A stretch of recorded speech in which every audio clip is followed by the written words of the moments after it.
9 Juli 2025, sebuah tanggal yang mungkin akan dikenang sebagai titik balik sejarah politik Indonesia.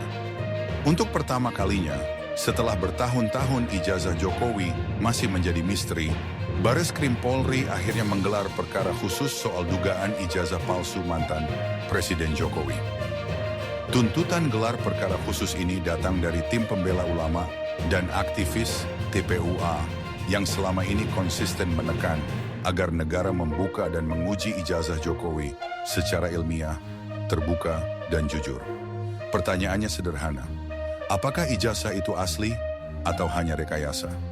Namun selama bertahun-tahun, publik hanya diberi narasi sepihak. Klaim keaslian tanpa bukti terbuka. Survei yang tak menjawab pertanyaan inti. Testimoni dari orang dekat kekuasaan. Bahkan ancaman pidana terhadap mereka yang bertanya. Yang paling absurd adalah pernyataan bahwa menunjukkan ijazah Jokowi ke publik bisa menyebabkan kaos nasional.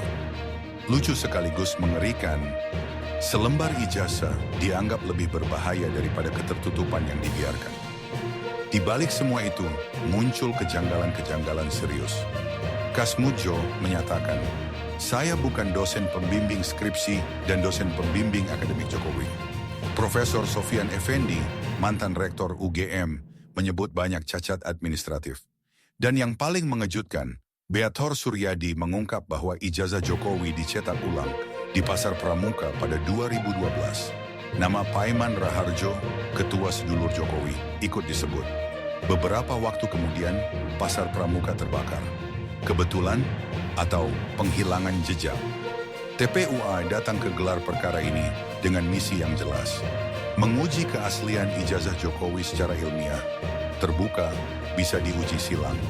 Mereka ingin saksi-saksi diperiksa, dokumen diverifikasi, dan semua proses dilakukan tanpa manipulasi. Yang dipertaruhkan bukan hanya selembar ijazah, tapi kepercayaan kita pada negara ini. Jika ijazah seorang mantan presiden saja tak bisa dibuktikan keasliannya.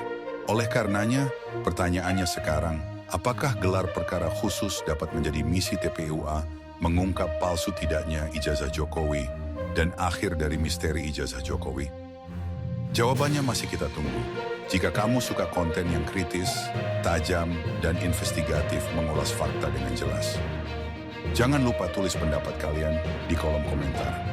Kemudian like, share, dan subscribe sekarang juga sebagai bentuk dukungan kepada channel ini agar dapat terus tumbuh menyampaikan sikap kritis publik untuk Indonesia menjadi lebih baik. Terima kasih telah menyimak hingga akhir. Sampai jumpa di video berikutnya.